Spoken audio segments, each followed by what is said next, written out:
लग्न, मुंज, वाढदिवस, पार्टी, सणवार या सगळ्याला सगळेच जण सुंदर दिसतात, पण दररोज दररोज कसं सुंदर दिसायचं यासाठीचे 7 पॉइंट्स मी या व्हिडिओमध्ये तुमच्याबरोबर शेअर करणार आहे, म्हणून व्हिडिओ शेवटपर्यंत पाहत राहा. नंबर 1, रोजच्या आयुष्यामध्ये सुंदर कसं दिसता येईल बुवा, याच्याविषयी मी याआधी पण खूप चिंतन केलेलं आहे. कारण की मला सुद्धा दररोज छान दिसायला आवडतं, पण एवढा वेळ मिळत नाही. पण रोजच्या आयुष्यामध्ये सुंदर दिसण्यासाठी काय करता येईल असा जेव्हा मी स्वतःला प्रश्न विचारला, तेव्हा मला चिंतनातून 2 गोष्टी लक्षात आल्या आणि त्या 2च गोष्टी आपण दररोज खऱ्या अर्थानं करू शकतो. रोजच्या आयुष्यामध्ये कपाट उघडल्यानंतर किंवा तयार होण्यासाठी आपण जेव्हा जातो, तेव्हा आपण फक्त 2 गोष्टी बघतो आणि ते म्हणजे कन्व्हिनियन्स आणि कम्फर्ट. ज्या ज्या गोष्टींनी आपल्याला डिस्कम्फर्ट मिळणार आहे, ज्यांना आपली गैरसोय होणार आहे नेसताना, कपडे घालताना आणि त्याच्यानंतर त्याच्यामध्ये दिवसभर काम करताना, वावरताना सुद्धा, त्या गोष्टींकडे आपसुक आपल्या कपाटामध्ये हात जातच नाही आणि त्याच्यामुळे त्या गोष्टी आपल्या अंगावरती सुंदर जरी दिसत असल्या तरीही त्या रोजच्या आयुष्यात वापरल्या जात नाहीत. आणि हेच कारण आहे आपल्या रोजच्या आयुष्यातल्या वापरायच्या वस्तू या सेम सेम सेम सेम कपडे आपण घालतो, दागिने, फुटवेअर, ज्याच्यामध्ये कन्व्हिनियन्स आहे आणि कम्फर्ट आहे. कधीतरी डिस्कम्फर्ट, कधीतरी टोचतंय कुठून तरी, काहीतरी घट्टच आहेत गोष्टी, छान दिसतंय पण याचं ना एम्ब्रॉयडरी फारच टोचते वगैरे, हे सगळं आपल्याला क्वचित 2-3 तासांसाठी वगैरे सहन करता येतं. आणि ब्युटीज पेनच्या नावाखाली आपण स्त्रिया थोडंसं हो टोचतंय पण आता काय करणार, घाम येतोय पण आता काय करणार, सहन करत राहतो, कारण आपल्याला माहिती असतं आपण लई चिकण्या दिसतोय. पण रोजच्या आयुष्यात मात्र असं होत नाही. मग कोणत्या कोणत्या गोष्टी आहेत की ज्याच्यामुळे आपला 100% वॉर्डरोब वापरला जाईल, कपाटातली प्रत्येक गोष्ट घातली जाईल आणि आपला 1 रुपया सुद्धा वाया जाणार नाही, हेच मी सांगणार आहे. नंबर 2, ज्या कपड्यांना इस्त्रीच करावी लागणार नाही असे जास्तीत जास्त कपडे कपाटामध्ये असणं. त्याचं कारण असं माझ्या लक्षात आलं, आपल्या कपाटातले जास्तीत जास्त कपडे हे जर कॉटनचे असतील, त्याच्यानंतर लिननचे असतील, तर असे कपडे आपण इस्त्रीशिवाय घालूच शकत नाहीत. आणि म्हणून जे काही 4-5 टी-शर्ट, शर्ट्स किंवा जे काही कुर्ते तेच घातले जातात आणि ते तुमच्या लक्षात येतील ते maximum polyester blend, rayon, cashmere, wool, jersey, ज्या कपड्यांना किंवा इव्हन जीन्स. तुम्हाला माहिती आहे कॉलेज वयामध्ये आपण सगळ्यात जास्त जीन्स का घालतो, कारण जीन्सला कशीही तुम्ही वापरा, ती धुतली की नाही धुतली कळत नाही. कोणीतरी जवळ येऊन वास घेतल्यानंतरच कळतं की ओ माय गॉड, 1 महिना जीन्स धुतलेली नाहीये म्हणून. आणि ब्लू युनिव्हर्सल कलर असल्यामुळे त्याच्यावरती अनेकविध रंगीबेरंगी tops, T shirts, crop tops, spaghetti वाटतील ते त्या जीन्सवरती खपतं. आणि म्हणूनच पुन्हा एकदा माझा मुद्दा लक्षात घ्या, कन्व्हिनियन्स आणि कम्फर्ट, ज्याच्यामध्ये आपली सोय होते आणि याला हाय मेंटेनन्स लागणार नाही. म्हणजे काही कपड्यांना ड्राय क्लिनिंगच लागतं, काही कपड्यांना तुम्हाला रोल प्रेसिंगच लागतं, म्हणजे काही साड्या असतात, कुर्ते वगैरे. अशा कपड्यांची संख्या जर कपाटामध्ये जास्त असेल तर ते कपडे कमीत कमी वापरले जाणार. त्याच्यामुळे कमीत कमी कपडे असे कपाटात असायला पाहिजे ज्यांना इस्त्री लागतेच. नंबर 3, एक असतं पर्सनल स्टाईल आणि दुसरा भाग असतो ट्रेंडिंग किंवा क्लासिक क्लोथ्स. आता हे 2 मुद्दे अतिशय महत्वाचे असतात जेव्हा आपण खरेदी नव्यानं करतो तेव्हा. जेव्हा जेव्हा आपण कुठेतरी टीव्हीवरती सेलिब्रिटी किंवा सोशल मीडियावरती कुठचे तरी कपडे बघतो, तर ते कपडे मॅक्सिमम वेळा दुसऱ्यांच्या स्टाईलप्रमाणे असतात, दुसऱ्यांच्या लाईफस्टाईल जीवनशैलीप्रमाणे असतात.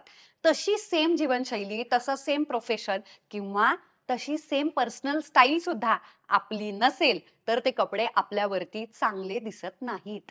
आणि म्हणूनच ते आपण विकत घेताना जरी खुश असलो आणि एक्साइटेड म्हणून विकत घेतले असले तरीही ऍक्च्युली त्याचं स्टायलिंग करताना, ते रोजच्या आयुष्यामध्ये घालताना आपला हातच आपसुक त्यांच्याकडे जात नाही. कारण आपल्याला माहिती असतं की हे घातल्यानंतर जरा एक वेगळाच ॲटिट्यूड लागतो, त्याच्यासाठी एक स्पेशल जागा पण लागते, त्याच्यासाठीचं वेगळं ओकेजन लागतं. आणि ते तर काही आज नाही, आजचा दिवस तर आपला साधा आहे, रोजचा आहे.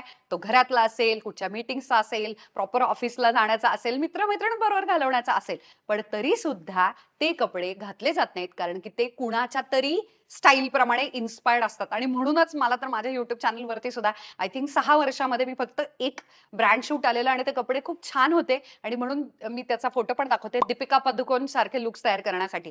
पण मी आयुष्यात कधीच एखाद्या सेलिब्रिटीचे एक्झॅक्ट लुक्स तुम्ही कसे कॉपी करायचे हे मला अजिबात पटत नाही. कारण की तुम्हाला का दिसायचंय दुसरं? दीपिका पदुकोण सेक्सीच आहे, सुंदरच आहे, पण उर्मिला निंबाळकर पण सुंदर आणि सेक्सी आहे, बरोबर ना? मी माझी आयडेंटिटी कशाला लूज करायची? तिची पर्सनल स्टाईल मला सूट होणारच नाहीयेत. आणि तरी सुद्धा जर तशा पद्धतीने जर आपण शॉपिंग करायला गेलो, ते कपडे कपाटात पडून राहतात कारण ती आपली स्टाईलच नसते. मुळात 6 पद्धतीच्या पर्सनल स्टाईल असतात. त्या कोणत्या, त्या कशा ओळखायच्या, याच्यासाठीचे इमेज कन्सल्टन्सीमध्ये प्रॉपर क्वेश्चनेअर असतं, म्हणजे प्रश्न उत्तर असतात आणि त्याच्यातून तुम्ही फाइंड आउट करायचं असतं. मला पुढे मागे जाऊन YouTube मास्टर क्लास नंतर एखादा छानसा पर्सनल स्टाईल कशी ओळखायची, पर्सनल ग्रूमिंग विषयीचा कोर्स करायला खूप आवडेल. कारण याच्याविषयीचे किती विस्तृत व्हिडिओ केले तरी तुम्हाला तुमची पर्सनल स्टाईल शोधणं तसं थोडंसं अवघड जाऊ शकतं. मला कमेंट बॉक्समध्ये सांगा की अशा पद्धतीचा कोर्स मी जर घेऊन आले तर तो तुम्हाला करायला आवडेल का? हे महत्वाचं कारण आहे, आपण आपल्या कपाटातले कपडे वापरत नाहीत. याच्यातलाच एक दुसरा मुद्दा आहे. आता ट्रेंडिंग क्लोथ्स आणि क्लासिक क्लोथ्स म्हणजे काय? क्लासिक क्लोथ्स म्हणजे जे जे न्यूट्रल कलर्समध्ये येतात. Classic white T shirt, classic white shirts किंवा काय ब्लेझर्स किंवा अप्रतिम ट्रेडिशनल पारंपरिक साड्या, हे सगळे क्लासिक टाइमलेस, म्हणजे ज्याला कुठचेही ट्रेंड येतील जातील, पिढ्या येतील जातील, काळ जरी बदलत गेले तरी सुद्धा त्याची फॅशन बदलत नाही, त्याचे ट्रेंड बदलत नाहीत आणि ते तसेच चालत राहतात आणि त्याच्यामुळे त्यांचं स्टायलिंग करणं प्रचंड सोपं जातं आणि अजिबात वेळ जात नाही. पण ट्रेंडिंग कपडे म्हणजे एकदम झटॅक कलर, पण त्याचे ऍक्सेंट्स म्हणजे खूप जास्त त्याचं स्टायलिंग करणं अवघड जातं. अशा पद्धतीचे आणि त्याचे ट्रेंड्स खूप सपासप बदलतात. उदाहरणार्थ आता सध्याच्या काळामध्ये अजून एक ट्रेंड आहे, तो म्हणजे खूप नॉट्स नॉट्स नॉट्स असलेला टॉप आजकाल घातला जातो. त्याला बटन्स नाही आणि ते पूर्ण ओपन आहे, पण एखाद्या लहान बाळाचं झबलं असतं तसं. तर आता हा ट्रेंड जर निघून गेला तर ते परत इतकं आउटडेटेड आणि बोर वाटणार आहे.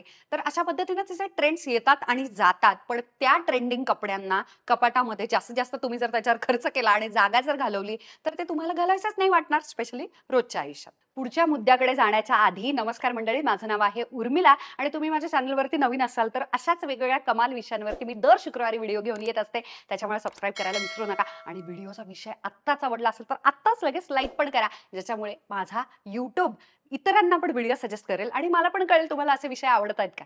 नंबर 4, पायताणं. आपण सगळ्यात जास्त गबाळे किंवा प्रचंड छान आवरून तयार झालं पॉलिश्ड, ह्या दोन्ही लुकमध्ये महत्वाचं कॉन्ट्रीब्युशन करणारा भाग म्हणजे आपले पायताण फुटवेअर आहेत. त्याचं कारणच असं, आपण पाहतो तेव्हा माणसाला संपूर्ण बघतो आणि नकळत का होईना पायांकडे लक्ष जातच. घराबाहेर पडताना आपल्याला रोजच्या आयुष्यामध्ये पुन्हा एकदा कन्व्हिनियन्स आणि कम्फर्ट लागतं. त्याच्यामुळे बल्की शूज, कम्फर्टेबल स्निकर्स, पटकन चढवलं ज्याला लेस पण बांधावी लागत नाही, अशा पद्धतीचे शूज घातले जातात आणि कोण घालणार ते सँडल्स आणि हिल्स वगैरे, आणि म्हणून ते टाळले जातात. आणि त्यामुळे सगळ्या कपड्यांवरती सेम शूज वापरून वापरून पिदडून स्पोर्ट्स शूजच आणि शक्यतो, कारण ते सगळ्यात जास्त कम्फर्टेबल असतात. मग अशा वेळेला काय करायचं की रोजच्या आयुष्यामध्ये आपल्याला ते कम्फर्टेबल पण असतील, पण तरी सुद्धा ते खूप पुट टुगेदर छान आवरल्यासारखे पण दिसतील. तुम्हाला जर हिल्सच आवडतात खूप जास्त, पण ऑफकोर्स पाय दुखत असतील, तुम्ही फक्त हिल्सचं साईज कमी करून बघा, म्हणजे उंची कमी करून बघा, कमाल फरक पडेल.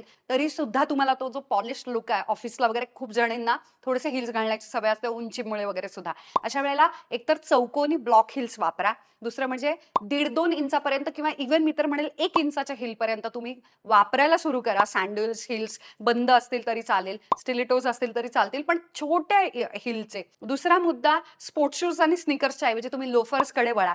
कम्फर्टेबल हश पपीज, त्याच्यानंतर स्केचर्स, चांगल्या ब्रँडच्या ह्याच्यामध्ये जर इन्व्हेस्टमेंट केली, 2-2, 3-3 वर्ष काही होत नाही शूजला. तिसरा मुद्दा म्हणजे, तुम्हाला जर डायरेक्ट चपला घालण्याची सवय असेल, फ्लॅट्स, बाबा आम्हाला काही नको, आम्हाला उंची नको, बूट नको, काहीच नको, तर फक्त मी असं सांगेल की एकदमच स्लीपर्स वगैरे आणि साध्या घरात वापरायच्या चपलांच्या ऐवजी फ्लॅट्समध्येच मेटॅलिक कलर्स निवडा. गोल्ड असेल तर एखादी गोल्ड निवडा, त्याच्यावरती थोडं नक्षीकाम वगैरे असलेलं क्लासिक डीप ब्राऊन वगैरे कलर आहे ना, आपल्या गव्हाळ रंगावरती पण पावलांना खूप छान दिसतात, पावलांना घातलेल्या अशा चपला. कम्फर्टेबल फ्लॅट सँडल्स पण आजकाल मिळायला लागलेत, कम्फर्टेबल हिल्स पण मिळायला लागलेत आणि कम्फर्टेबल ऑफिस वेअर सुद्धा फुटवेअर मिळायला लागलेत. त्याच्यामध्ये इन्व्हेस्टमेंट करा.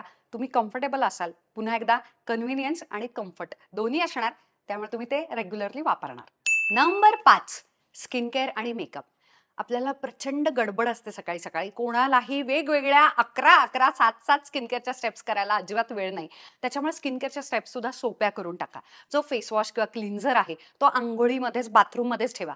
पटकन आवरून झाल्यानंतर बाहेर यायचंय आणि 1760 सिरम्स लावायला तुम्हाला अजिबात वेळ नाही. म्हणजे उदाहरणार्थ मॉइश्चरायझर आणि सनस्क्रीन तुम्ही पटकन एकत्र करून तुम्ही लावू शकता, कारण ते दोन्ही एकत्र काम करतं. ओले सॉफ्ट लाईट नावाचं एक मॉइश्चरायझर कम सनस्क्रीन आहे, अप्रतिम SPF 50 PA 4 टाइम प्लस आहे. आहे, तरीही मॉइश्चरायझिंग जेल आहे, ऑइली स्किन आणि सगळ्या स्किन टाईपसाठी छान आहे. तर अशा वेळेला तुम्ही एकच पटापट लावलं, खूप गडबड आहे आणि पटकन तुमच्या मेकअपला लागलात की तुमचं काम सोपं जाणार आहे. त्याच्यातलीच पुढची स्टेप म्हणजे असे कोणते 2 मेकअपचे प्रॉडक्ट्स आहेत जे मला असं वाटतं रोजच्या आयुष्यामध्ये इन्क्लूड केल्यानं प्रचंड फरक पडतो आणि ते 2 सुद्धा सफिशियंट आहेत. आयब्रो जेल, कारण आपल्या संपूर्ण चेहऱ्यावरती केस असतात, ते फक्त आपल्या भुवयांना असतात आणि त्या जर छान दाट त्यांना मस्त शेप दिलाय आणि ते केस असे छान आपण आवरून ठेवले की खूप छान आवरून तयार होत असा भास होतो. NYXचं, नायकाचं, मॅकचं आयब्रो जेल कमाल आहे. दुसरा प्रॉडक्ट म्हणजे लिपस्टिक. कुठची पण छान नॅचरल टोनची लिपस्टिक, एकदम न्यूड नाही आणि एकदम प्रचंड डीप डार्क टोनची पण नाही.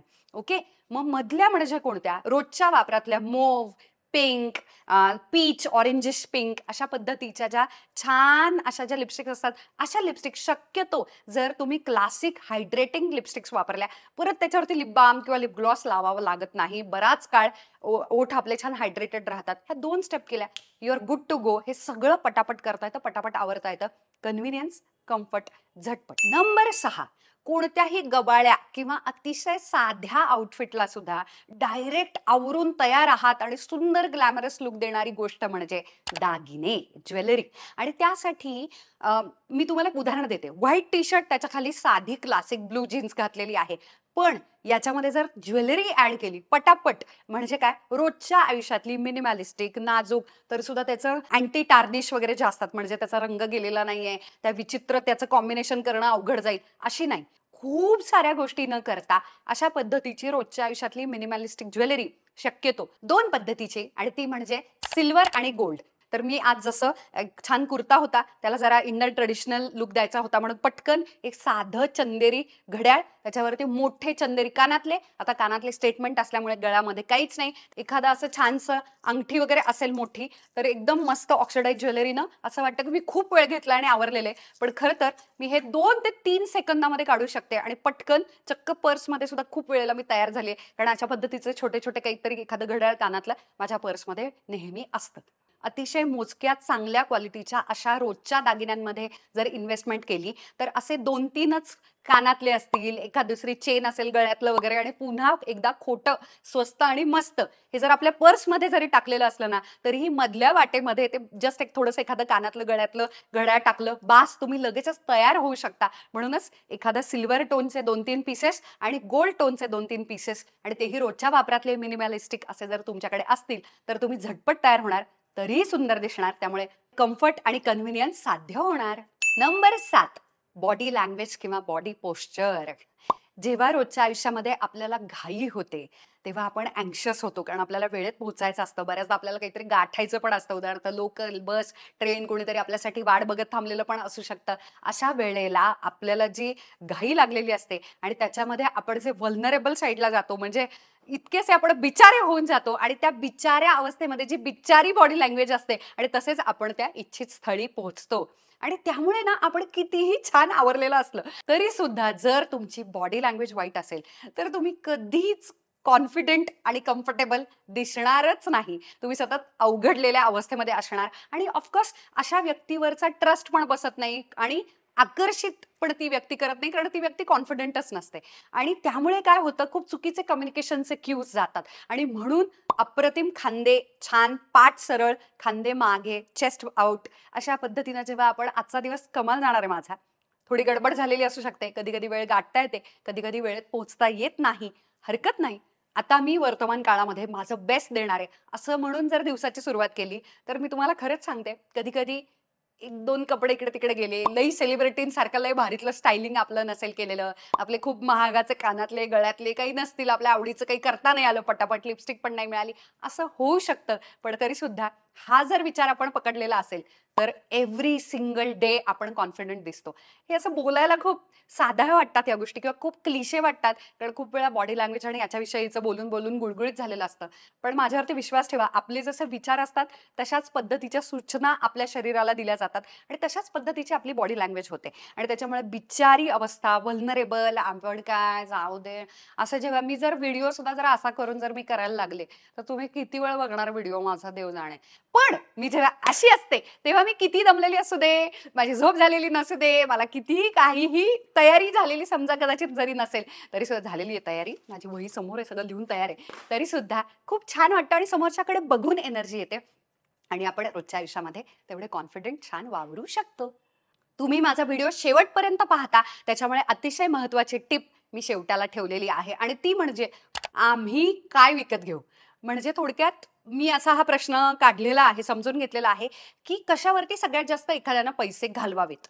ओके, पैसे बजेट आहे, शॉपिंग करायची आहे, मग काय नक्की खरेदी करावं.